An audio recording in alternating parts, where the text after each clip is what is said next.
Too often, we take our bodies for granted. But under pressure, our bodies can show us how extraordinary they truly are. This complex machine grew out of millions of years of evolution. So intricate, we're still mystified by many of the things going on inside us. A hidden world, but one we can now explore in 3D as never before. Sensations keep us alive, letting us see, hear, and touch our world. They begin beneath our skin. More than 1 million tiny sensors feed us raw data. 45 miles of nerve fibers let us respond at incredible speed. Our sensations warn us of danger. When we're attacked, they're our first line of defense. They let us perform extraordinary feats. Sensations will even save our lives when we're pushed to the limits.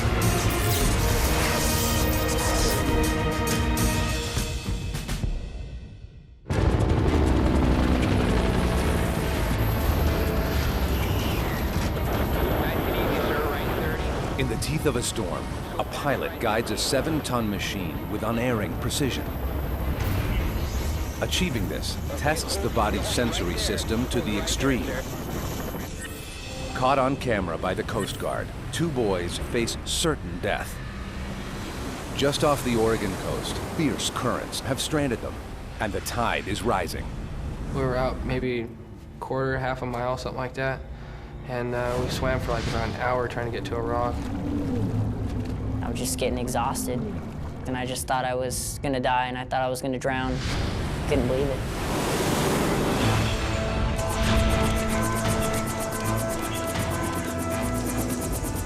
Their only hope is a helicopter. $9 million worth of high technology.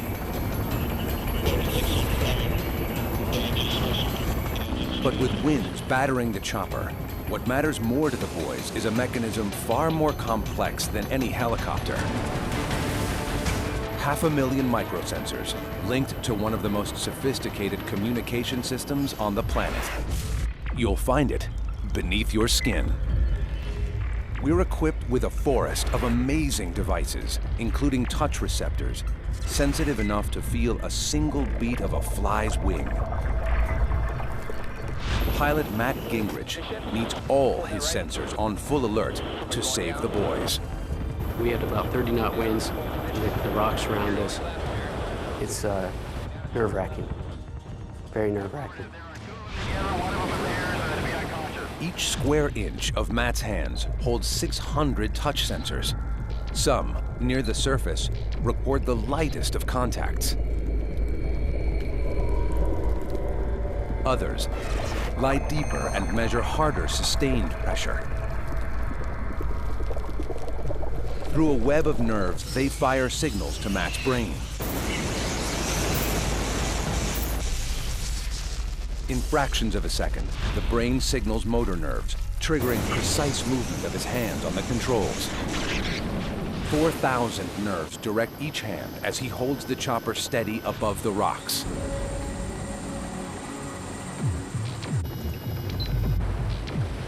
At the same time, Matt's other sensors are hammering him with information. He must read data from a dozen instruments and watch the horizon. He must listen to the crew, who can see what's going on below. Amid all this, Matt's sensory system must calculate and balance altitude, speed, and position. That means outperforming any computer on Earth. Easy back. All right, either way, take up signal. We still don't have a machine that has the breadth to be able to do all of those different things and at the same time instantaneously is assessing the outcome of each one of those things. Nice and easy, sir. Right 30. Forward 15. Easy back, you're doing good. The speed of signals in Matt's nerves is crucial to his actions. They're right there, you're doing perfect. It keeps the rescue swimmer from crashing into the rocks. You can hold it right there. Hold position. Hold. What's surprising is the nerve structure that makes the speed possible.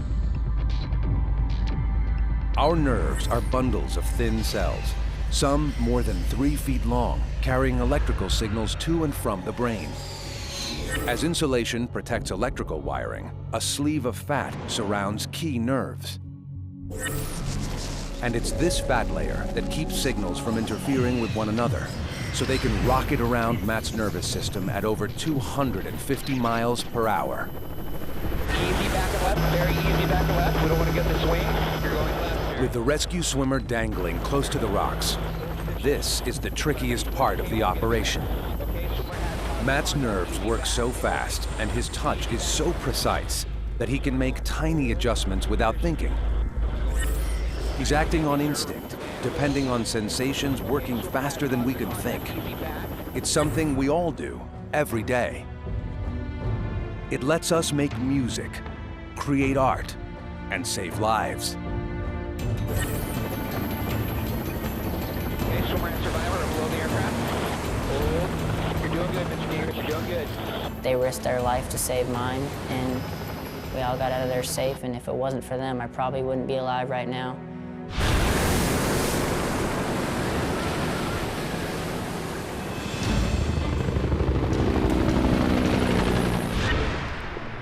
This forest of touch sensors allows us to respond instantly to whatever's happening around us. But they're not evenly distributed beneath our skin.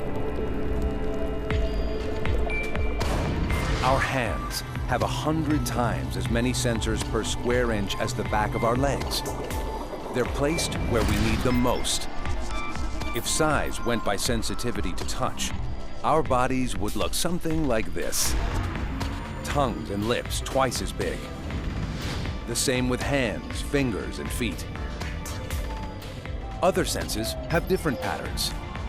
Sensors for heat are most dense in our fingertips, nose, and strangely, our elbows.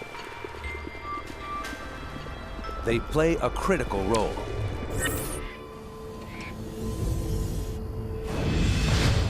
When we're pushed to the limits, they might just keep us alive.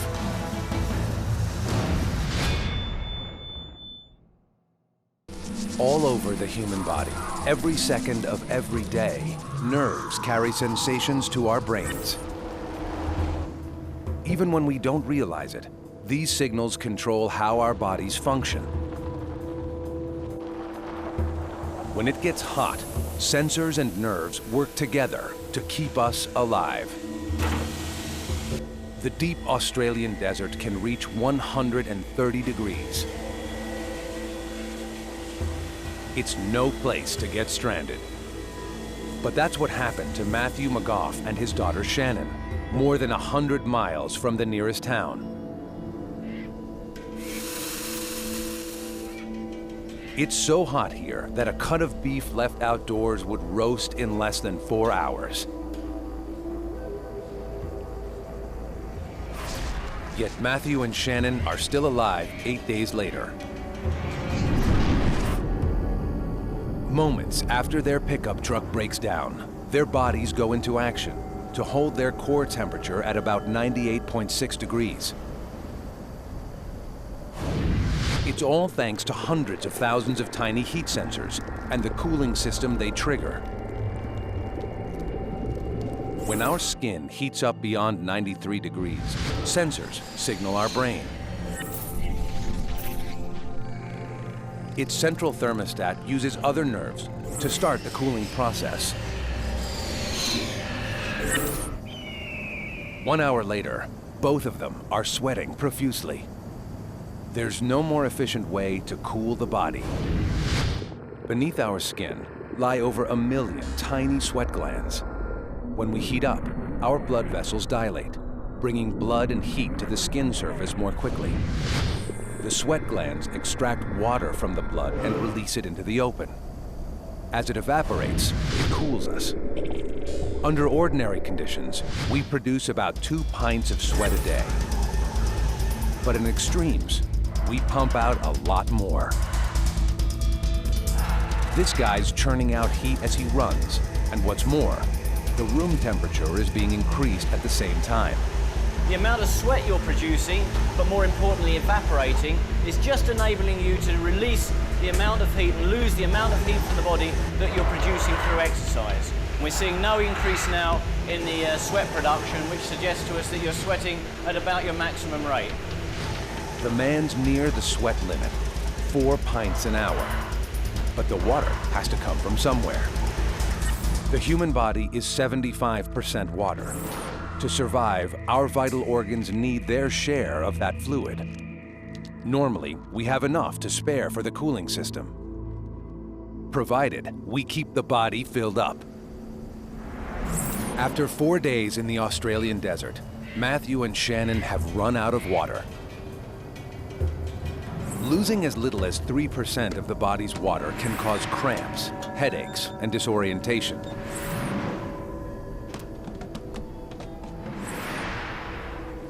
They're so dehydrated, they start to hallucinate. The heat itself, the heat plays tricks on your mind. Trying to keep your mind on the job of surviving and getting out of things and getting things done and this, that, and everything else. Now, their bodies must respond to the water loss. To keep the body's vital organs supplied, the brain fights back with a surprising response. Overriding the body's thermostat, the brain orders the sweating to stop.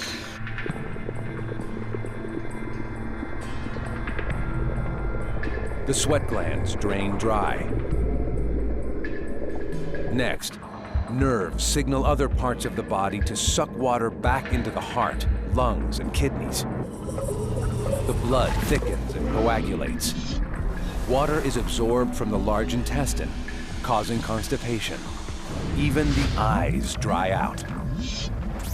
We'd had a good cry together about, you know, whether we'd see Christmas or not, or whether Shannon would see her mum again or whatever, you know. And if we'd had the moisture in our body, there would have been plenty of tears, but there was none, so, you know. I can remember how your mouth's all dry and you can't really swallow because there's nothing there to swallow with. Your tongue's like having a brick in your mouth. Shannon and Matthew are near collapse.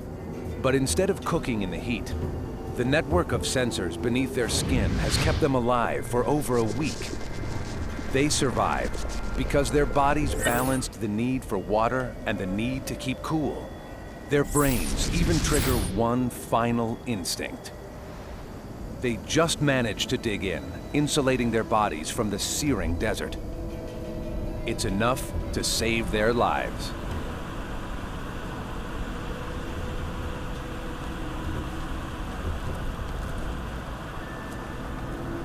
Just jumped up out of the ground and started waving my hands frantically. And he had lots of nice cold rainwater on board, eh? That was good. Yeah, and I grabbed this bloody great big jerry can full and upended it and went straight through us. But yeah, it was good. It was nice, cool, cold, clean rainwater. It was awesome. Yeah. Our body's temperature responses can be the difference between life and death. Alongside heat sensors are other nerve endings programmed to deliver another crucial sensation: pain.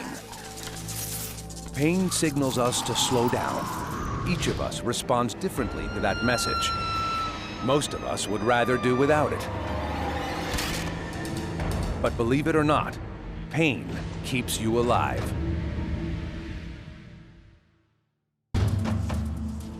Of all the sensations, the one most of us would rather not feel is pain. But pain is vital. Its function is one of the greatest mysteries of the human body, and we're now beginning to unravel it. Amy Racina is hiking alone in California's Sierra Nevada range when she stumbles. She loses her footing, dropping 60 feet onto solid granite.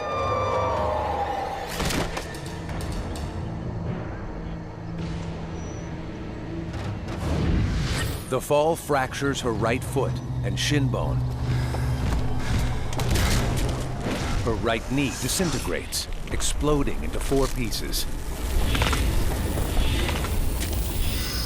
Her left leg shatters at the thigh and hip.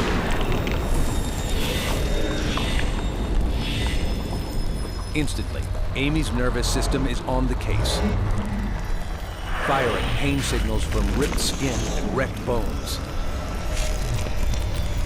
Pain is there to protect us by alerting the brain to harm.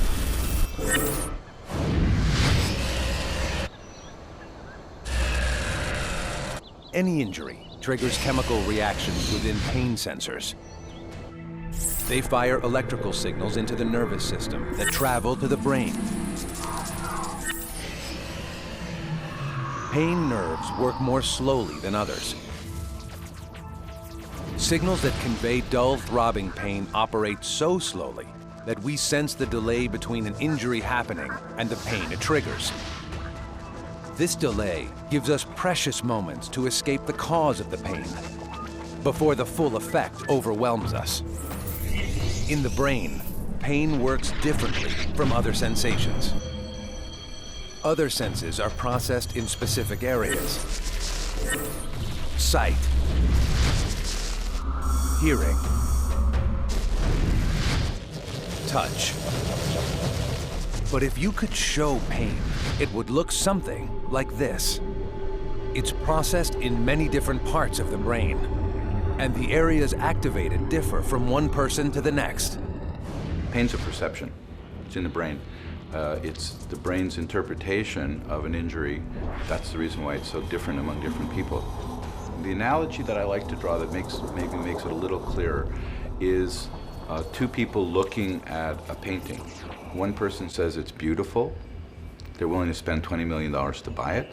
The other person looks at it, doesn't get it, and just walks right by. The point is that pain has an emotional component to the experience, and it's the variation in the emotional component that will color and alter the way a person perceives pain. So we all feel pain differently. It depends on who we are and what we're doing.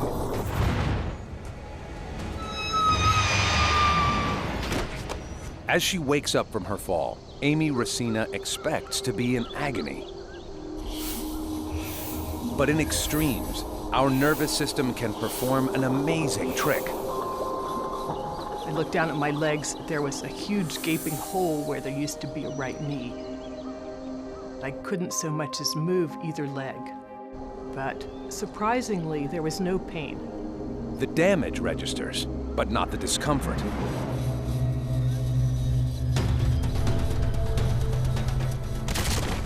At impact, Amy's pain sensors start firing.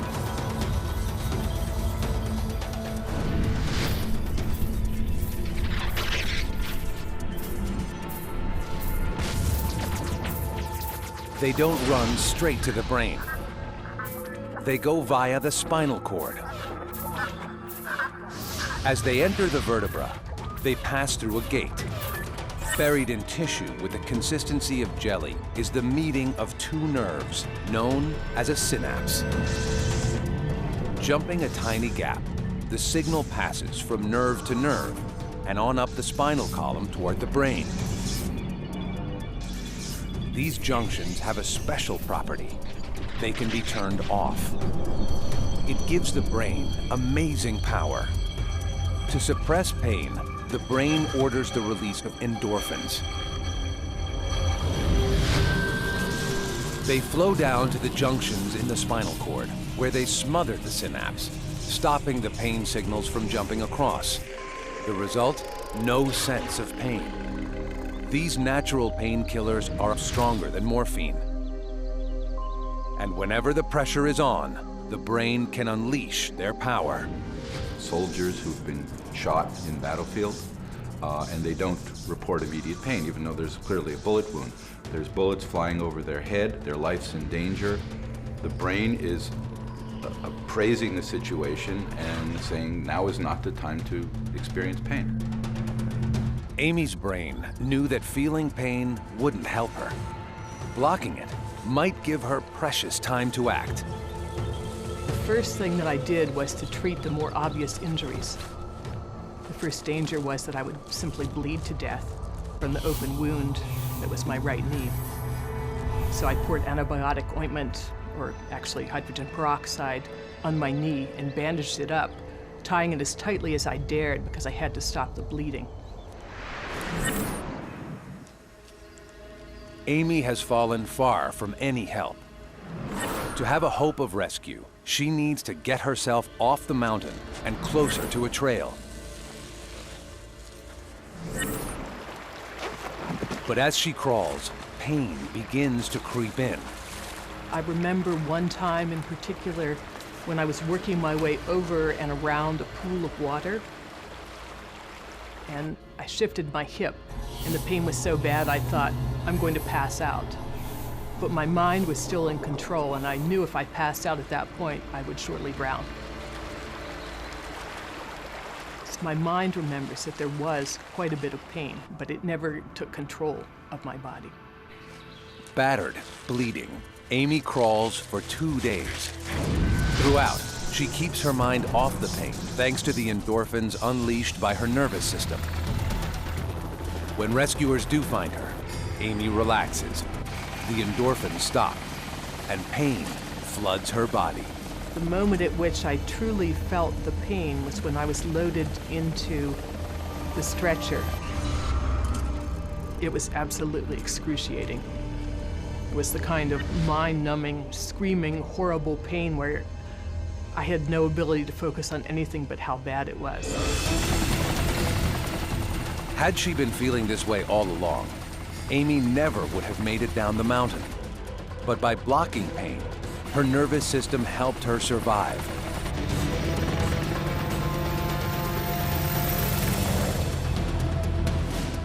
Eight operations later, Amy's walking again. Her story is amazing, but it's not unique. If the situation demands, anyone's nervous system can shut out pain. But the body doesn't always try to neutralize pain. Sometimes, our nervous system makes us hurt more. And it's a sensation that might just save your life.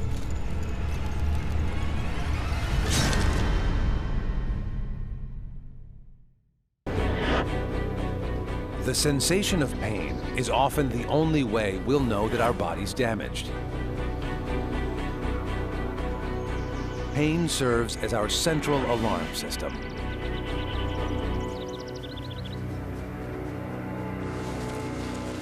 Working in an outbuilding on his farm, David Edgar has no idea that he's inches from one of America's deadliest spiders,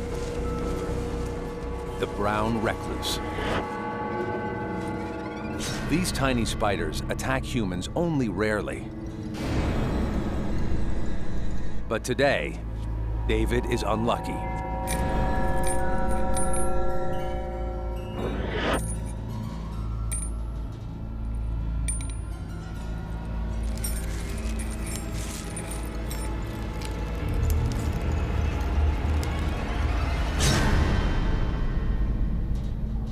At first, he doesn't notice the bite. A day later, though, he begins to feel pain. I woke up in the morning, got out of bed, put my jeans on, and I just felt something on my leg. It was kind of burning, kind of hurting. And I got to looking on the back of my leg. It's a big old red spot with a little black spot in the center of it. And boy, it hurt.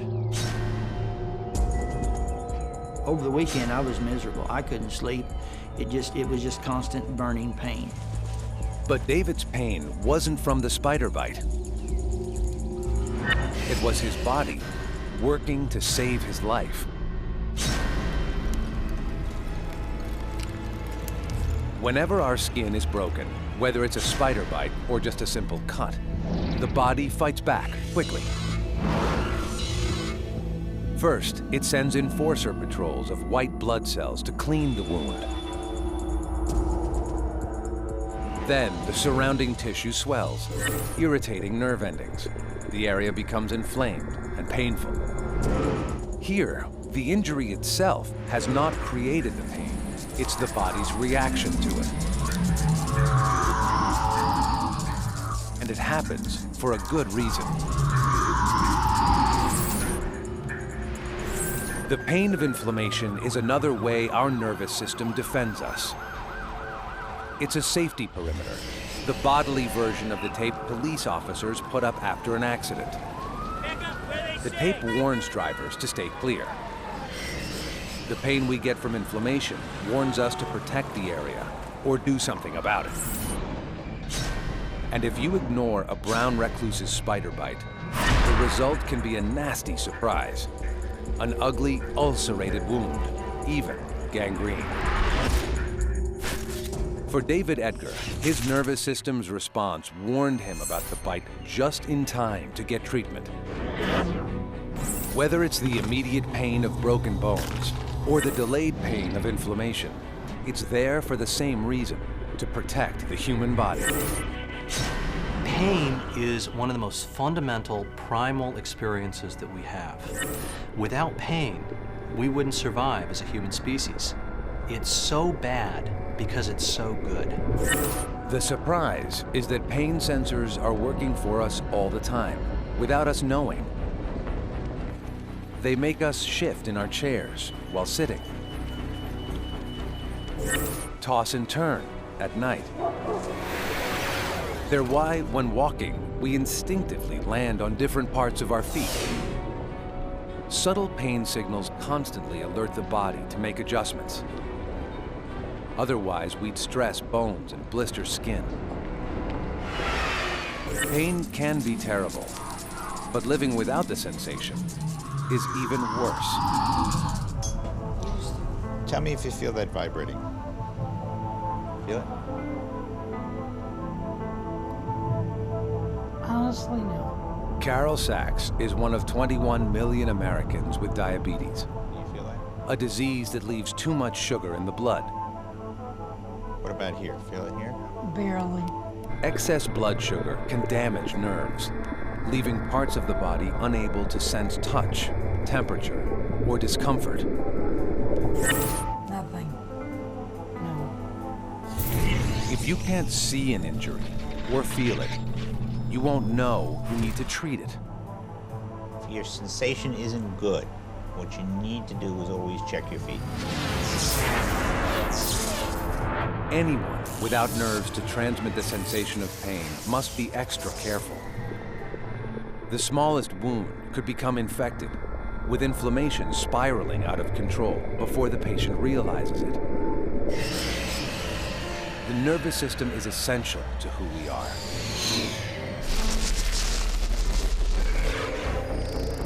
Without sensations like pain, our bodies would soon fall apart. But this massive wiring works in mysterious ways. Nerves cause us to get hot under the collar, to wake up in a cold sweat, and to find ourselves betrayed by our own bodies. Do you intend to be completely truthful with me?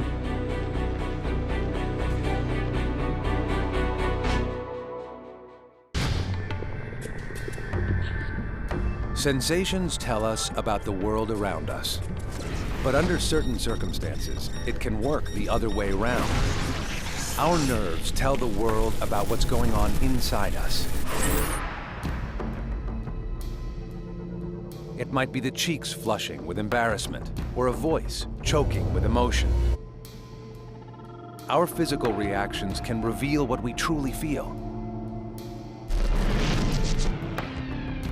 And some think they can show when someone's lying.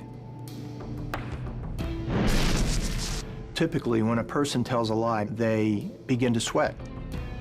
I'm sure we've all seen the 1940s and 50s interrogation movies where the person in the hot seat has a sweaty brow or a sweaty upper lip, or perhaps sweat dripping down from their sideburns. All right, if you lean forward in the chair, put your arms out in front of you like you're going to dive into a swimming pool, this will go around your stomach.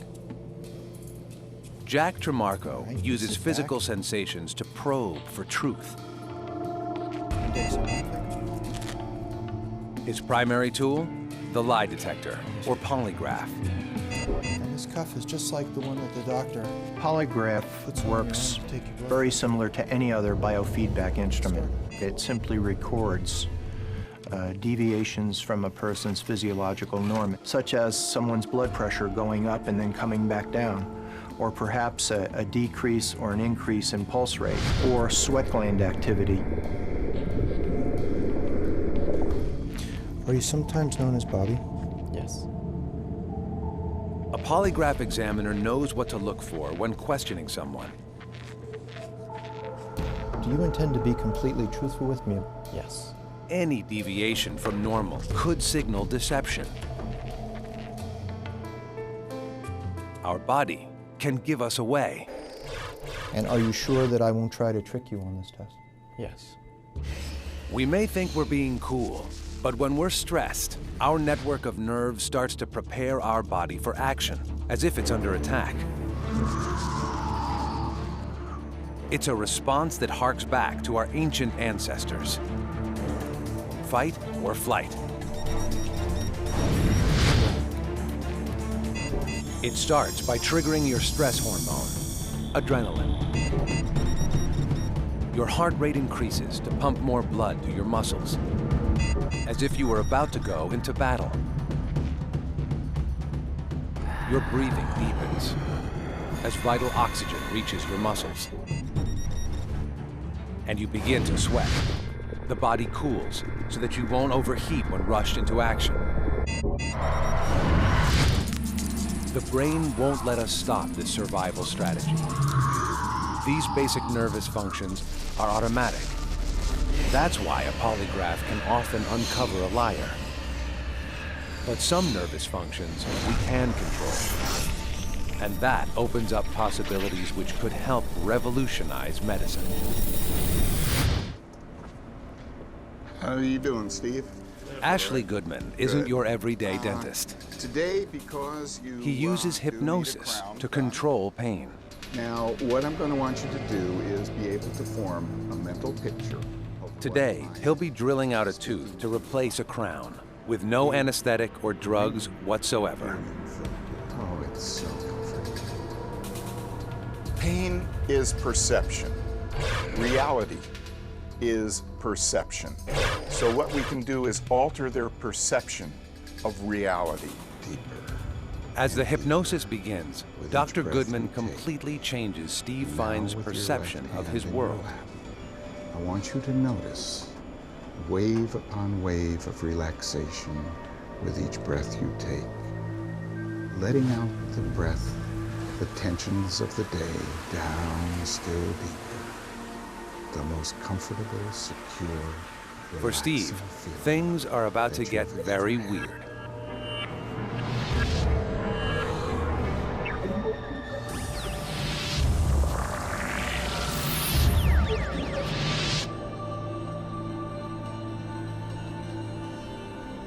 In only minutes, Steve has stopped thinking he's in a dentist's chair.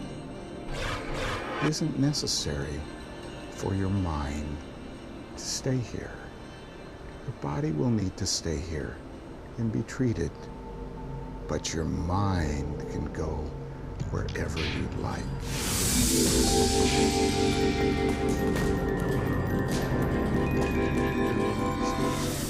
Hypnosis transports him to an imaginary playroom full of toys and gadgets. Down deeper, down. When the drilling begins, Steve thinks it's toys buzzing. And what I'd like you to do now is just open your mouth, and in the background, you'll hear noises of the electronic toys. There's some of the toys now. Everything you're now seeing is for real. Normally, no one could endure such treatment without feeling pain. But Steve has been feeling something completely different.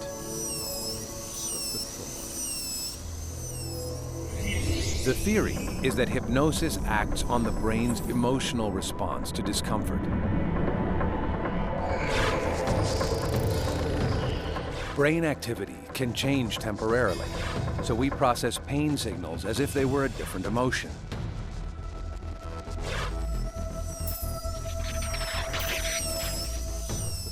As the tooth enamel shatters, pain sensors are sending signals along the nerves. But inside Steve's brain, messages that would normally be received as pain have now become pleasant sensations. After 45 minutes, Dr. Goodman brings his patient out of hypnosis. At the count of 3, awaken refreshed and alert. 1, 2, 3.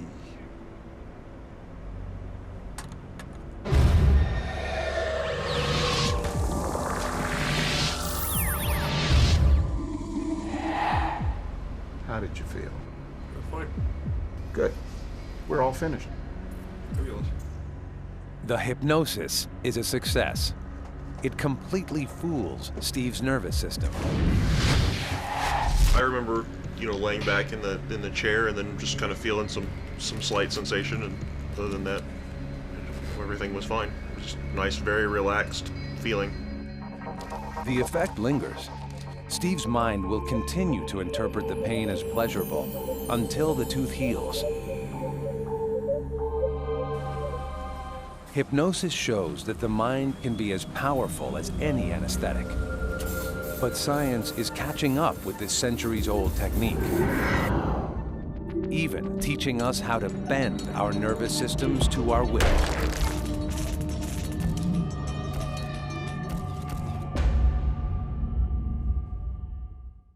Usually, we can't control the sensations that link our bodies with the outside world.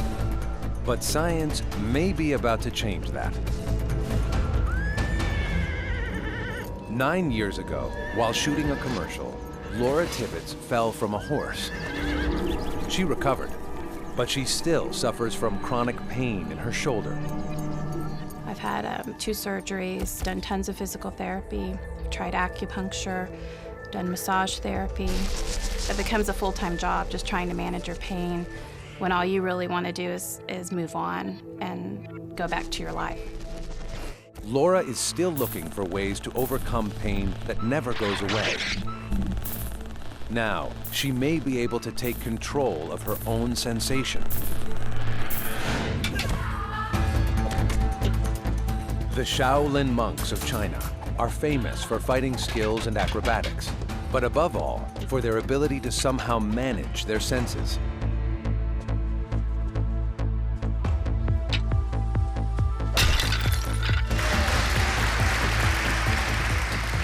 Does this really not hurt, or do they just not mind the pain? To prepare themselves for their grueling acts, the monks use one of the oldest forms of pain control, meditation. You have to focus 100%. We need willpower to channel our chi, our spiritual energy. When we meditate, we channel this spiritual energy throughout our body. Meditation starts by changing how the body works. The heart slows, pumping less blood. The muscles relax. Relaxed muscles means less tension, which means less pain.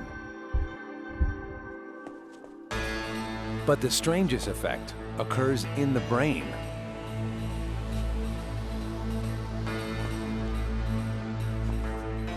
Astonishingly, although the brain is still alert, meditation lessens the emotional reaction to pain.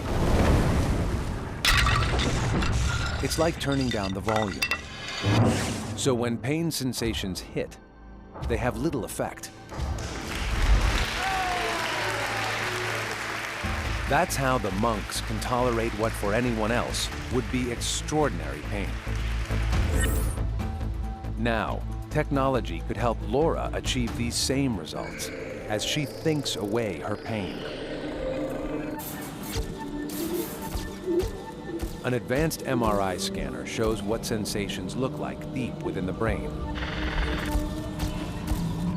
Because pain activity occurs all around the brain, it's hard to know where to look. But pain creates strong emotions that offer a map of this mystifying sensation. These pictures don't show pain. That's an important distinction to make. Much like any study that we show where neuroimaging of love or fear or hate, we're not actually showing those experiences in the brain. What we're doing is we're showing the brain regions that play a role in that experience of pain. Perhaps by watching for activity in this region, we can find a way to control the sensation of pain. Laura watches her brain working in real time as the scanner charts the emotional activity that her pain causes. We can focus on a specific region of their brain, and we can process that brain activity level and send that back to them so that they can see their own brain activity in real time, much like a fighter pilot would see a cockpit display. Brain scans are hard to read, so they represent the activity in the form of a flame. The bigger the flame, the more activity in this crucial area. Laura's job is to shrink the flame, using only her mind. Okay, Laura, we're now going to move on to getting the brain imaging scans and having you focus on decreasing your pain. As if she were isolating a muscle at a gym, Laura uses the flame to target the appropriate part of her brain. To think the pain away, Laura's devised ingenious mental exercises. To get the pain down, I would sometimes resort to stopping and thinking just what on my body doesn't hurt, and then focus in on that location of my body and try to really clear my mind. I also would imagine little people coming in, marching and taking the pain and scooping it out, literally removing it. The results are astonishing. Patients trying this method say their pain has shrunk by nearly half on average. That's about as much as many pain drugs achieve. People can learn how to control a specific region of their brain if they see it on a moment-by-moment basis. And that was what was exciting about this, and that for the first time, we showed that people can actually tap into a specific region of their brain and learn to control it. And it leads to a specific change in behavior, because that's never been done before. Someday, this technique might also help treat illnesses such as depression or addiction. If it works, we may all be able to take as much control of our sensations as the Shaolin monks.